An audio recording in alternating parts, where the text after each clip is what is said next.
Hallelujah.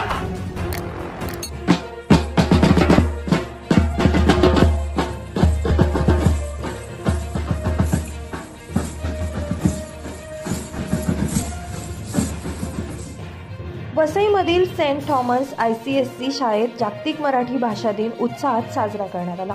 Marathi भाषेच्या विकास आणि प्रसाराला चालना मिळावी या दृष्टिकोनातून ग्रंथदिंडी व विविध सांस्कृतिक कार्यक्रमांचं आयोजन यावेळी करण्यात आलं होतं। मराठीबद्दलची आपुलकी, गोडी व जिव्हाळा विविध कार्यक्रमांच्या माध्यमातून यावेळी व्यक्त केला गेला। विद्यार्थ्यांनी शब्दकोडे, कविता, कथा सादर केल्या। इंग्रजी भाषेबरोबरच आपण मराठी मायबोलीचा सन्मान केला पाहिजे असं मत शाळेचे प्राचार्य फादर किंग्सली कुंटो यांनी यावेळी व्यक्त केलं।